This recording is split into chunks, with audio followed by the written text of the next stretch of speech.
Hey, welcome back. Please give me a like, share this video on social media, and of course subscribe to the channel because this episode is going to be a little different. You might love it, you might hate it, but you're definitely going to have a reaction to it.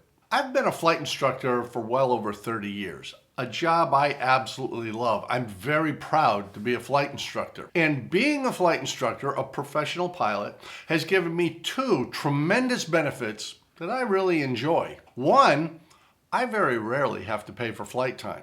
Most of the time, somebody else is paying for the flight. Maybe that's a student, maybe it's my employer, maybe it's the owner of the airplane. It's just not me, but I get to fly. That's a tremendous benefit that has given me a great deal of joy throughout my career. Two, I get the privilege of sharing the knowledge and skill I've developed over the years with somebody else who wants to attain that exact same knowledge and skill. That's a point of real pride. I get a kick out of taking people flying, people who want to get involved in aviation but maybe have a little bit of doubt. They're not entirely sure they can do this, and during that first flight, it becomes clear they can. The problem is, and this is a real problem, people who start thinking they want to get into aviation generally don't know anybody involved in aviation, so they go to some trusted person, an authority figure in their life. That might be a parent, a teacher, a guidance counselor, someone from church, whatever. They ask for guidance on how they might become a pilot, or they just share that that's what they want to do. And all too often, somebody with no background in aviation tells them, well, you can't because you're too tall, too short, too heavy, you wear glasses, something. They make up a reason, and I don't really understand this, but I can't even begin to tell you how many times I've dealt with a teenager, male or female, who wants to fly but has been assured by somebody with no background in the industry they can't. A big part of what I've done over my career is helping those people realize they can. In fact, almost anybody can. If you want to fly, the odds are you can. And if you want to fly professionally, if you want to make a career out of it, it's likely you could do that. But not everybody agrees with that position. Consider this example. I would be terrified if I got onto a plane and I saw a woman flying the plane. I don't know where this sort of thing comes from. In truth, it's the FAA who decides who can become a pilot through certification standards in a thin book we call the Airman Certification Standard.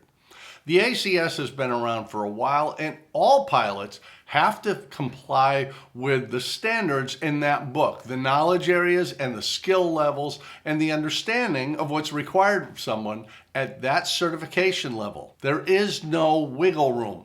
If you want to be a private pilot or get an instrument rating or become a commercial pilot who can be paid to fly or make it all the way to the top of the heap, the airline transport pilot, you're going to do that using a flight instructor and a training program guided by the ACS.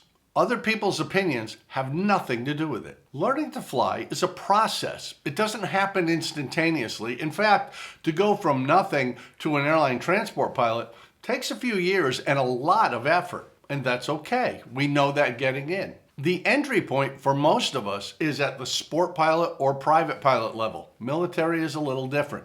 Then we'll add on an instrument rating, a commercial certificate, a multi-engine add-on rating. There's a whole slew of things we can do, and that includes becoming a CFI, a certificated flight instructor, someone who can get paid to teach other people to fly, a very common entry-level job that some of us make a whole career out of. That's the whole deal. It's pretty straightforward. If you want to become a pilot, there's a path to follow, and there are several ways to follow that path that might work best for you. But unfortunately, there are people out there in positions of influence who share their non-insight, which is synonymous with nonsense, that sounds like this. If I see a black pilot, I'm going to be like, boy, I hope he's qualified. The people who share this negative view really do a great deal of damage because they influence people who had the aspiration to get into the cockpit recreationally or as a career. And they convince them that they don't have what it takes. They're not the right type of person. Basically, these people have no idea what they're talking about, but they're talking about it anyway. We're going to make you use diversity, equity, and inclusion standards to deprioritize merit DEI in the cockpit means that you value diversity more than your life. Ugh, I'm sick of this nonsense. It's so repulsive. You might reasonably wonder, why are these folks so convinced that non-whites or women can't fly at a very high level of proficiency? There is no information to suggest that anywhere. In fact, there's nothing in the Airman Certification Standard about gender or melanin levels.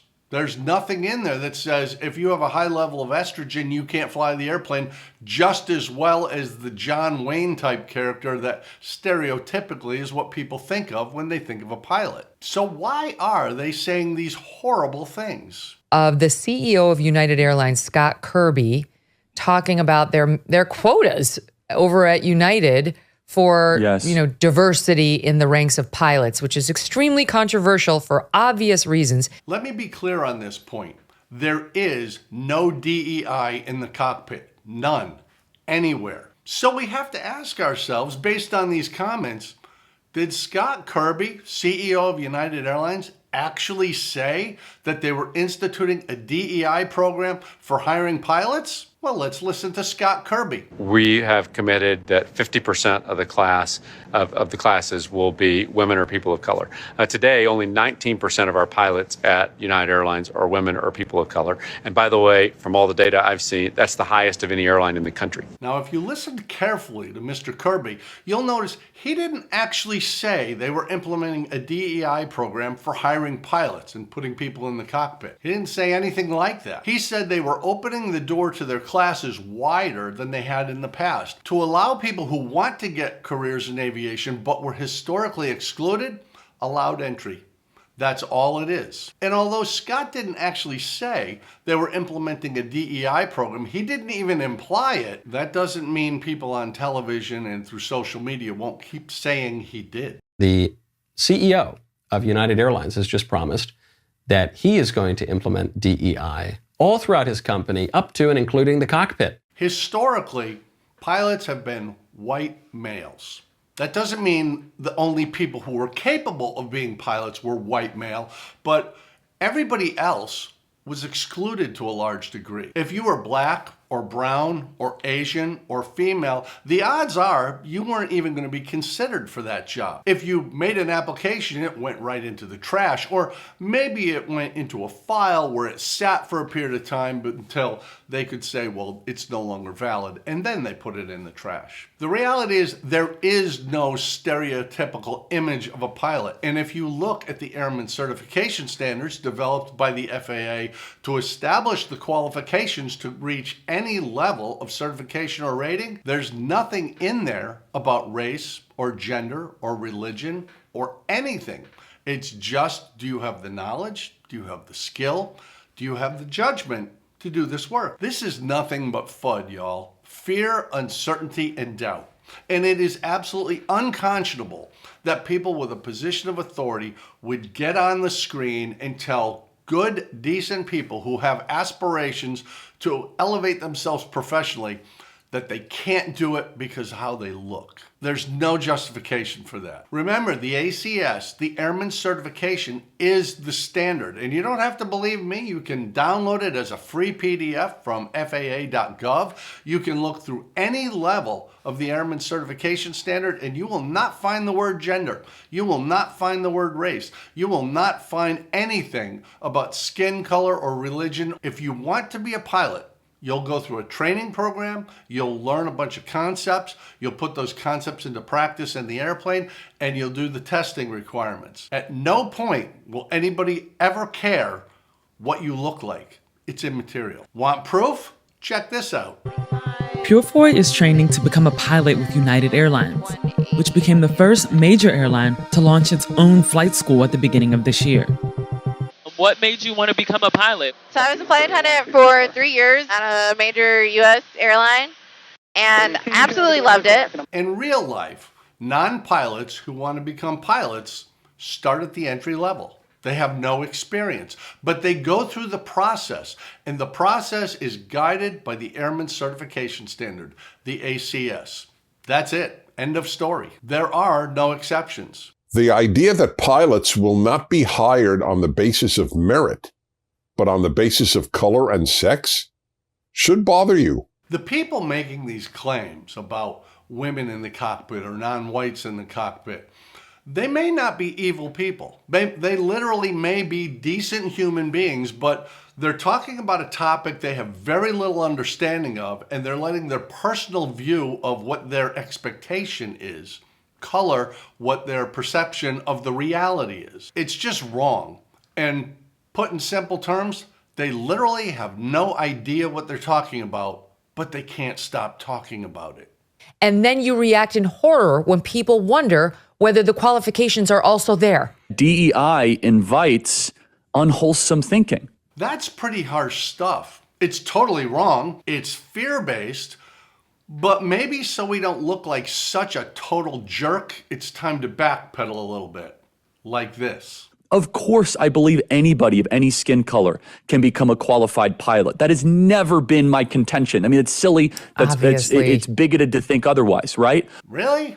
It doesn't sound like you're open to the possibility of non-whites and women being in the cockpit. But then maybe Charlie hasn't spent any time actually researching this topic and finding out how anybody gets from non-pilot to airline pilot status. Neither has Greg Gutfeld, who has no real problem misrepresenting what Scott Kirby actually said if it gets him to a point he wants to make.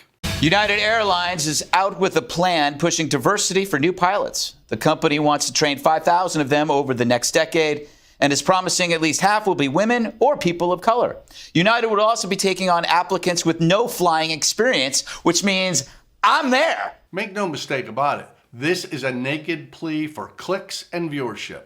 That's all it is. Just to be clear, every single pilot, regardless of background, color, gender, anything, starts out with no flight experience. That's pretty logical, isn't it? I mean, nobody is born with flight experience. You never should tamper with the system, or lower a standard to reach the numbers you want. Isn't that just common sense? Lower the standard?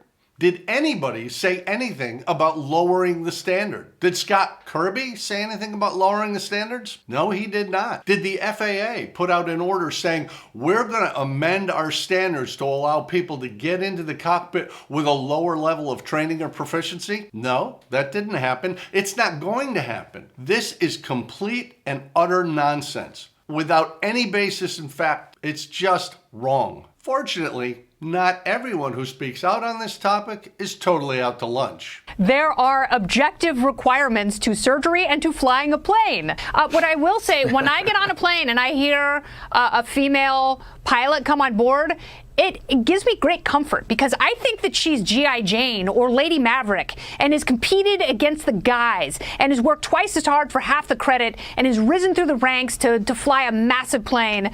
So I actually like that part. And it's not just Kennedy who gets it.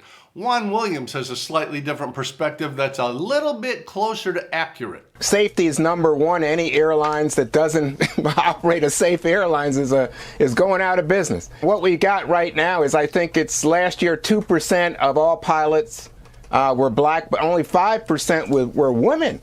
I mean, why women have brains and ability? I don't know why a woman can't fly an airplane. Everybody, beginning starts with no flight experience. So just give people an opportunity. Give people an opportunity? What a remarkably unique thought. That's all this is. The airline is simply saying they're going to open up the door to their classes wider. They're going to accept a more diverse group of students than they have in the past. Not people who have a lower standard to complete the training, but anybody can start the training. That's a critical component because most people can complete the training. They just have to put in the effort. But if you haven't been excluded, the opportunity to succeed gets much higher. Is this really something worth getting all worked up about? I don't think so. And now you know the truth. Aviation is safe exactly because it maintains specific standards for all participants. That's irrespective of gender, age, race, any other variable you can plug in. It's all about performance. If you can do the job, you can do the job. If you can't, you can't. They're selling fear. I really hope you're not buying. I can't reach the pedals. Yeah, the pedals. There are no pedals in the plane. No pedals? Every airplane I've ever flown had pedals. Every airplane I've ever owned had pedals. The airplane I fly now has pedals. Is it possible that Greg doesn't know a cockpit from a bar stool? We have committed that 50% of the class of the classes will be women or people of color. 50% of the classes.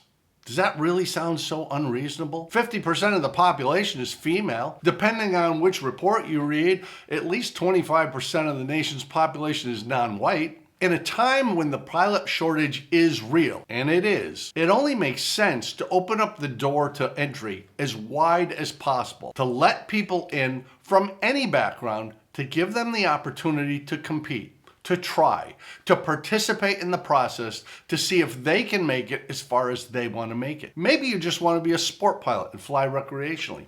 Maybe you want to be a private pilot so you can take your whole family with you. Maybe you add an instrument rating so you can fly in all weather. Or maybe you go to the commercial or airline transport pilot level because that's your goal. Is it really reasonable that we should shut people out because they don't look the way we think they should look? What if we did what the FAA says? What if we used the ACS, the Airman Certification Standard, as the basis for allowing people to proceed throughout aviation all the way up to the top level of airline transport pilot? To look at someone and just based on their appearance decide, I know if they're a capable pilot or not, there is no justification for that perspective. None. This is a really important topic, and it is unfortunately a topic that has made it to the forefront of the aviation discussion, and I sincerely hope you're going to look at this through the prism of the FAA. Aviation is a meritocracy. It's performance-based. If you can do the work, you can do the work. Anyone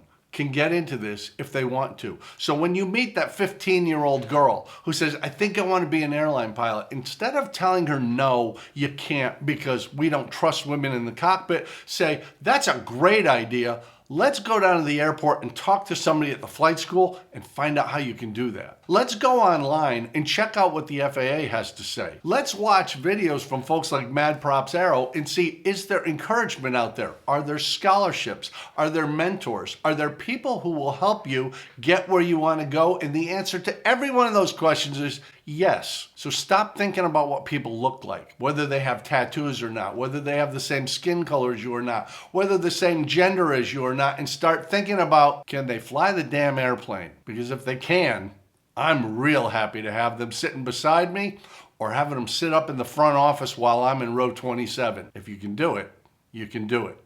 And I hope you'll give it a try.